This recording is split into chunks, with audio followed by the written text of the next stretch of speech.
welcome to the NewsX Sunday Guardian Roundtable. Well, today we are going to be taking a look at the discourse in politics, at the political grammar, both of governance and of the opposition.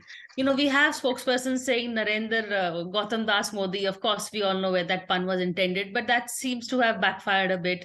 We have Parliament being, with the Prime Minister speaking, the benches are, thumping and saying Modi, Adani, etc., etc.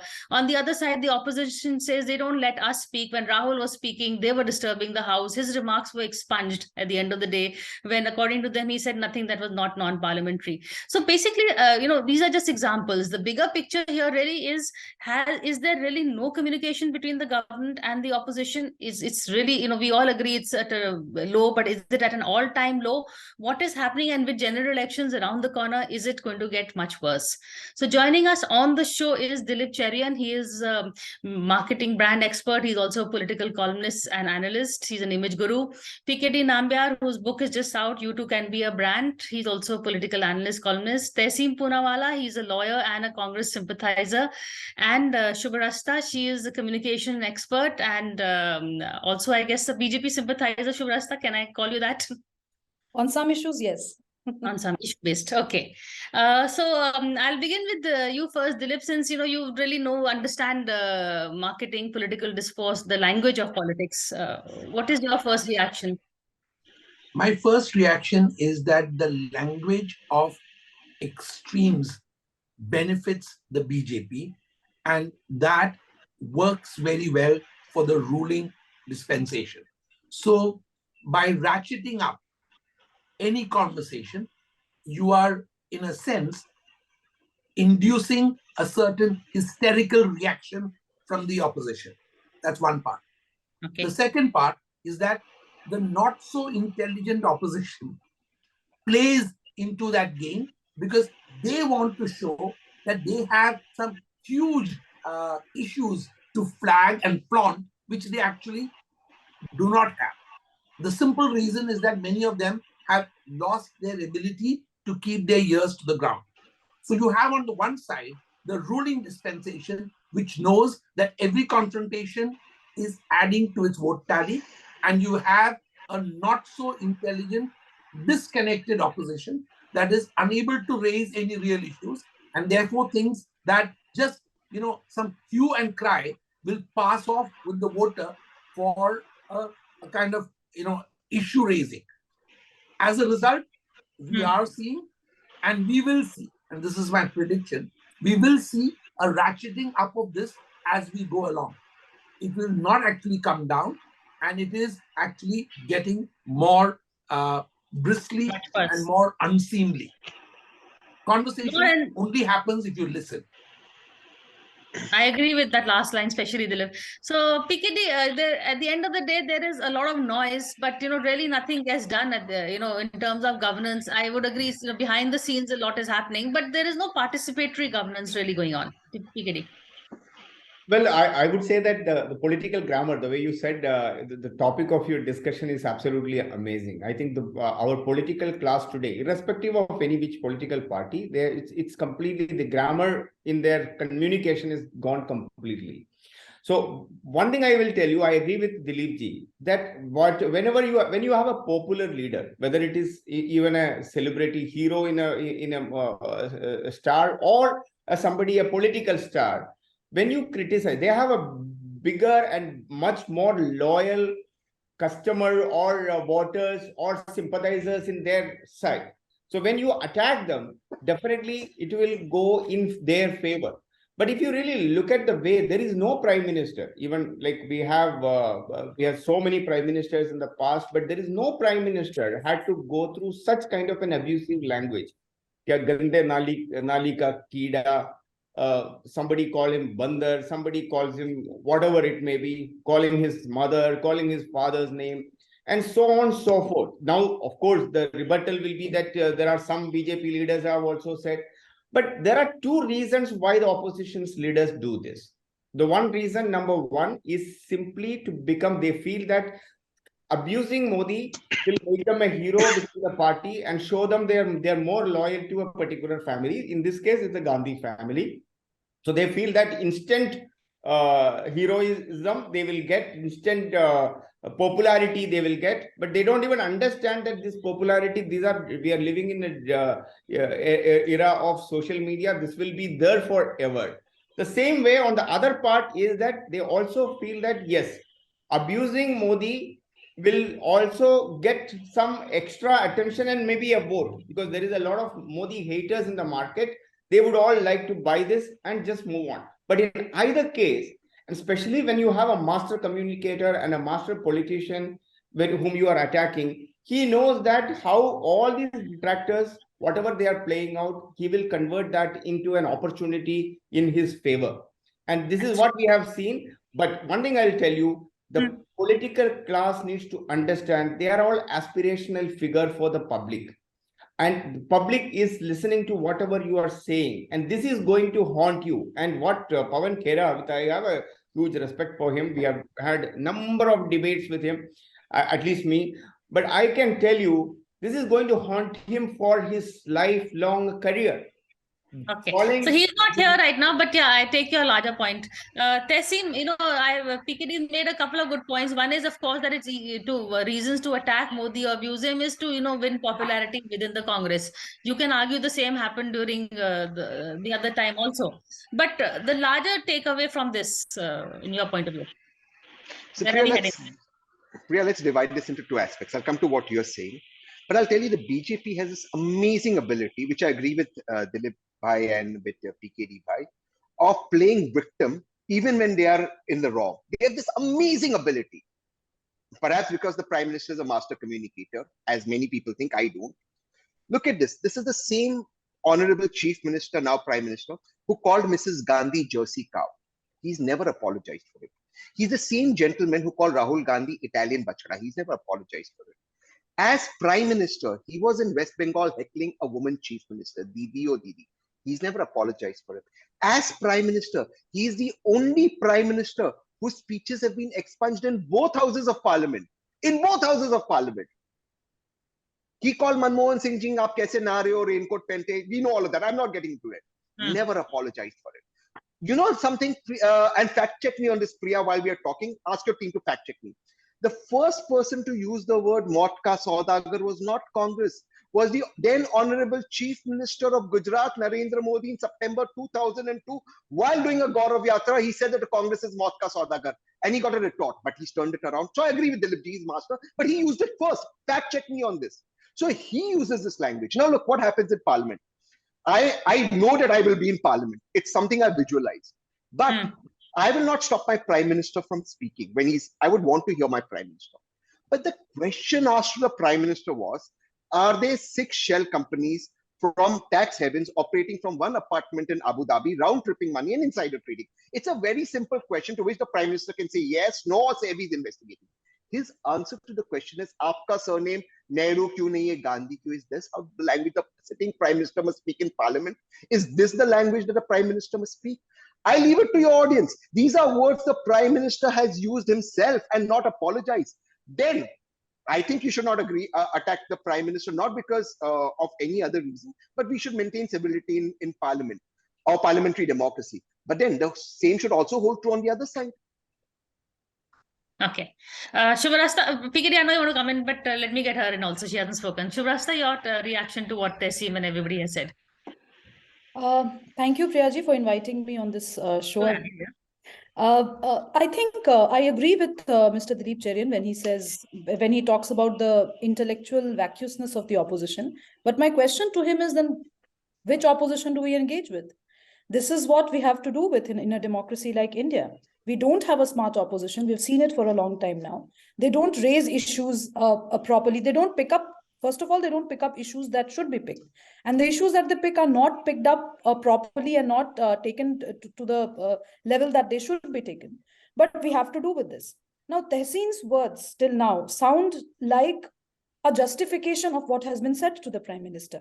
We must remember, Priyaji, that ever since social media erupted on the scene, there has been a lowering in public discourse, at least the quality of public discourse. I wouldn't call it lowering of public discourse in general, but the quality of public discourse, the way in which we confront our opposition or we engage with any opposition, whether political or ideological or any which way. But that can, and we are talking about somebody who is at the prime constitutional position. Somebody in the Congress party who does not even know the name of the prime minister.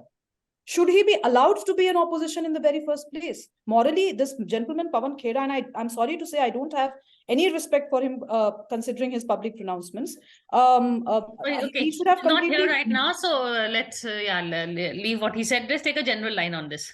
Yeah, so I think morally, people like him should resign from politics if they don't know the proper name of our prime minister. They should not be in politics at all. Well, in his, Hills pointed that maybe he was, making a smart jibe at the links with Gautam Adani. So, just to say on that he should resign because he's, our level of tolerance is also very low, isn't it, Shubrasta? This one thing is name calling. One thing is, trying to give innuendos and make a, reference. I remember, and I don't endorse that, but I remember Gaurav Bhatia, the spokesperson of the BJP, he called Rahul. He called him, Rahul Gadha, and then he said, "Oh, but it was a slip of tongue. It was Gandhi." So, is this kind of tolerance then accepted from the opposition? The opposition was up in arms when he said that. So, the point that I'm trying to make is synonymous to donkey. I mean, yeah, exactly. My point is that I agree with you that there has been a general lowering of, we are less tolerant with respect to the jibes that we can take and all of that. But we know that this is the government that we are dealing with. This is the kind of politician that we are dealing with. He will not allow you to get away with any slip of tongue. And to assume that calling him Narendra Gautam Das Adani or whatever he called him is going to stick with people in general and Prime Minister in particular, and he's going to take it as a joke, I think is foolhardy. Any smart opposition wouldn't do that. That I agree. In fact, you're walking into the Prime Minister's trap. This is what he wants. He can just, like even PKD said, he turns these statements around and he plays with them. And Dilip, I know Tessie want to comment, but let's keep it. And I like the role of social media that's playing in lowering the discourse. Yeah, Dilip. The social discourse issue I'm not discussing initially for one simple reason, that the voices on social media are far more than what we should be discussing here, which is the key political players, and most of them tend to make their jibes in public first, and then on social media, it's repeated for effect. That's one. The second thing, the more important thing is that always remember that in communication terms, Teflon is something on which nothing sticks. But reflective surfaces are those that whenever you cast something at them, it comes right back at you. So the Prime Minister's quality is reflective. Reflective in the sense of being like someone who has an armor which reflects back whatever you throw at him, and he's able to add velocity to it in his own style.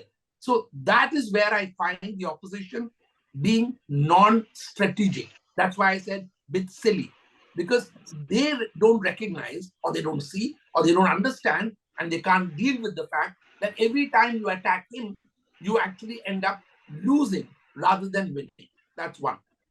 As far as the opposition's quality is concerned, it may be uneven, but the fact is that frustration is leading to even greater levels of mistakes. If they were to reflect on what actually caused their decline, they would be able to arrest it. And that's where I started from. The art of listening, of being with the people. The Congress gained enormous momentum with the Bharat Jodo Yatra. Now it is in danger of losing it because they are, instead of attacking what Hindenburg has attacked or what Wikipedia has attacked, they're attacking the Prime Minister.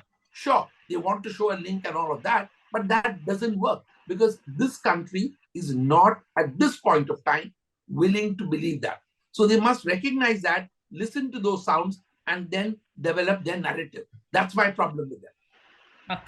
PKD, the issues the opposition is raising, someone said they're not raising the right issues. Would you agree with that? And,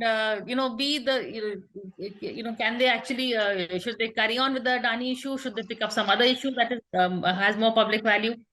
Absolutely. I'll tell you. In fact, I sometimes feel that they should all learn from how Tehseen conducts himself, even at least in the television debates. He's tried to stick to the policy matters and give fact and figures. And on the other side, almost, I would say, 99% of all the Congress spokespersons I may have debated with them, they show their body language very frustrated, as Dilip said, that they're very aggressive, frustrated. They wanted to shout the other people. So it gives the feeling that yeah, they are not able to, they are not able to live without the power. And I always say that it is the right time for a political party to thrive and make systematically grow when you are in opposition. BJP has grown like that way in every places. If you really look at it, there has to be a gradual organic growth. And when you are in opposition, you can do anything and everything. You can, of course, there's the way people, you can attack on their policies, you can counter them, you can question them, and you are not really answerable. On the other side, on the contrary, what the opposition today is doing, just look at, I'm not saying that there are BJP leaders who may not have used such kind of words. Maybe they may have even used just for a minute, just for a 30-second, just to agree with Tehseen, that they may have used. Will that to the Prime Minister of India, the number of adjectives which has been used on him in the last 9 years, and before that, the forget about during the chief, when he was the chief minister, what was told, what were the words used. Just leave it for a minute. In 2019, there was a speech of Prime Minister where he himself said that this is the number of names which have been called. And he told, I mean, it's not the Congress is saying they may have spoken something and they may have forgotten, but then he made it as a list. And you know what happened in 2019? So anybody whomsoever is an intelligent political party, they will have to really work on the policies. Attack I'm going to take a break. 45 minutes when Rahul Gandhi spoke at on the floor of the House. The last 3 minutes were little substantive, even though if it may be a baseless allegation, but at least other than that, it was just nothing. Was it such a baseless? I'm going to get Tehseen on this, whether it was such a baseless or a pointless exercise, Rahul Gandhi raising this issue, because there are some people where, who have been invested in Adani stock shares, who put their money and they want to know what is happening. Crony capitalism has brought one government down. So if the Congress is trying to use this against the other government, are they so wrong? I'm going to take a break and come back and have this conversation going.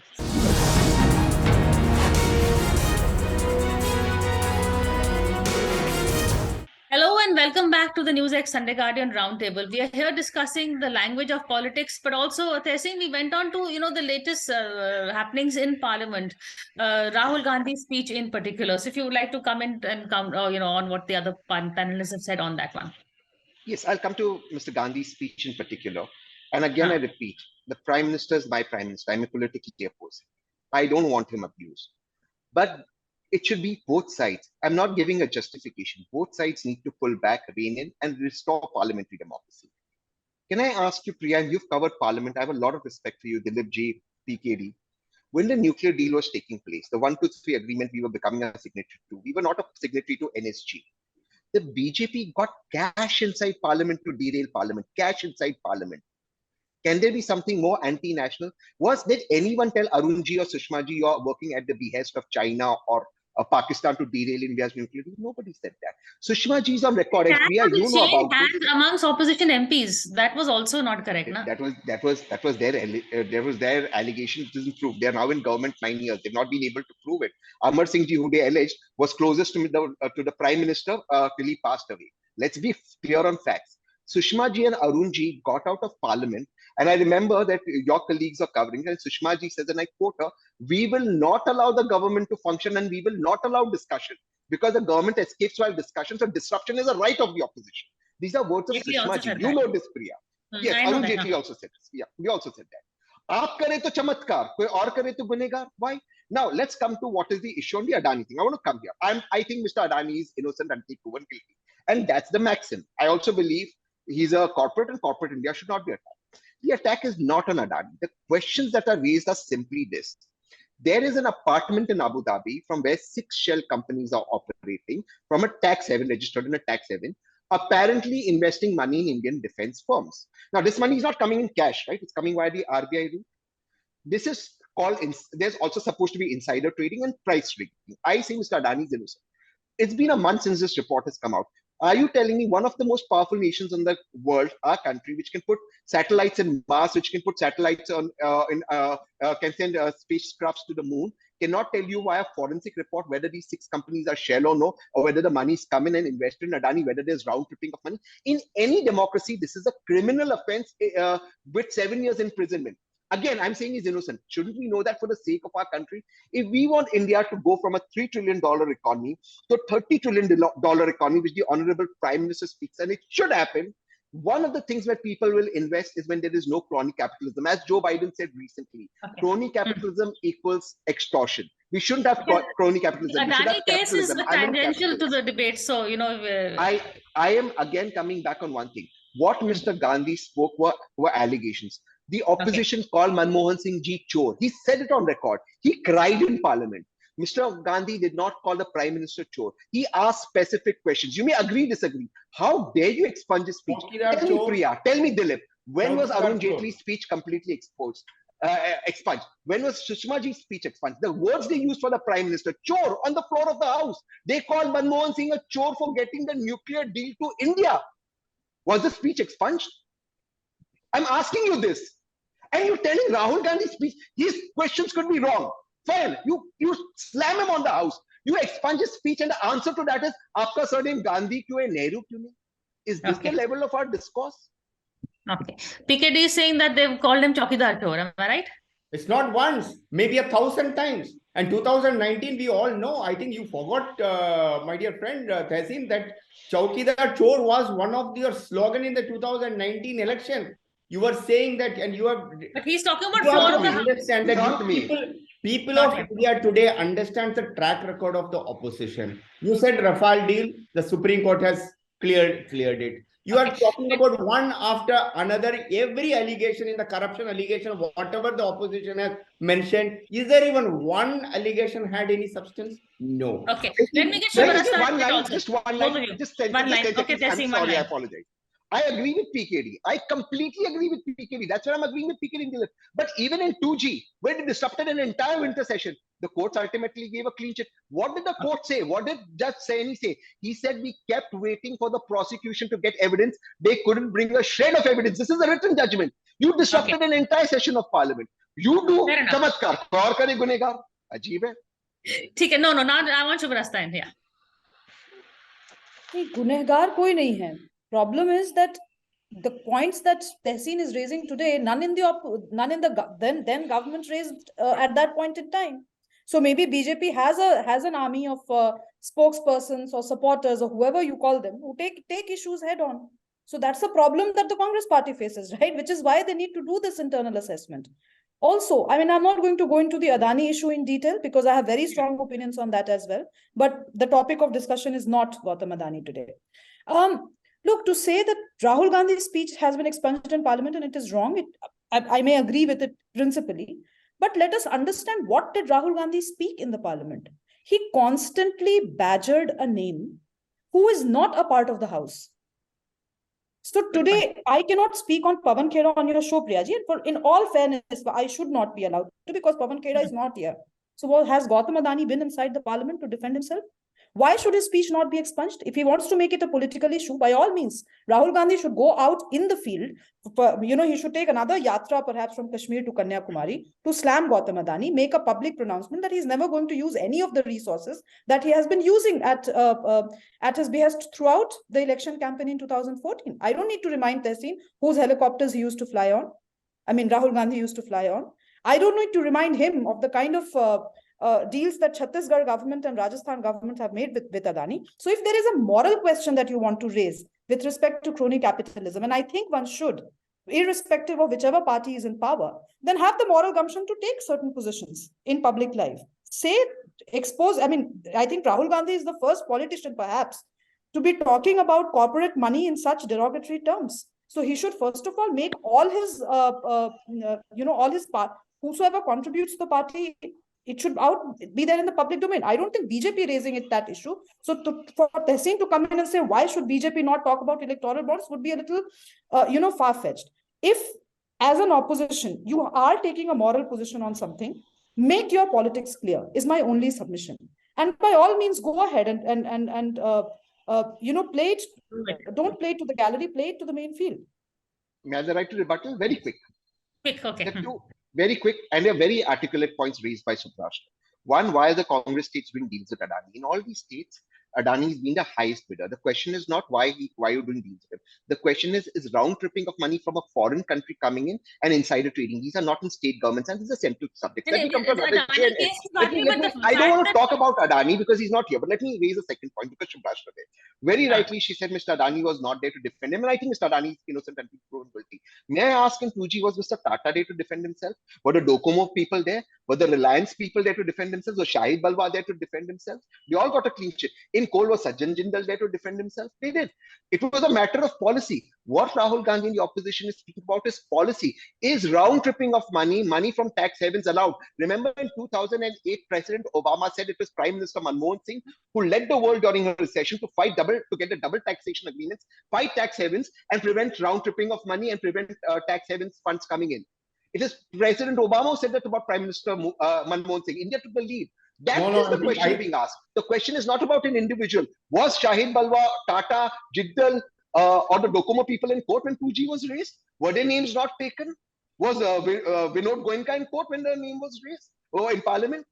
You do, you're right. Others do is not right. That is the problem. The hypocrisy is that. As I said, I don't want to get into the Adani issue in all technicalities. But the point is very simple. Tehseen, I would have really respected if the then government would have supported the then corporates the way perhaps Gautam Adani is being defended today. Unfortunately, nobody stood up for either Reliance or the Tatas, and I don't have this grudge against the government per se, the then government per se. I have this grudge against the conscientious citizens of this country.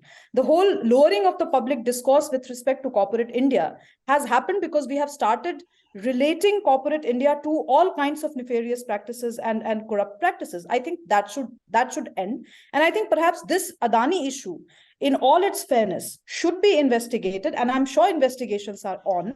But I think we need to take a general stand on where, as policymakers, we want our parliamentarians to stand on the corporate India issue. Well, it's been a pretty animated debate, but I think the topic is such that it does call in for some very strong opinions and well argued from all sides. I must say, I thank my panelists for that. But as has also been pointed out, this is something that we are going to see more of and not less as we go into general elections here in 2024. Passionate debates, well argued arguments are all very well, so long as it doesn't get to personal comments and name calling. I think that is the larger takeaway from this debate. Thank you all for taking part in this, and thank you all for watching this. That's all for now.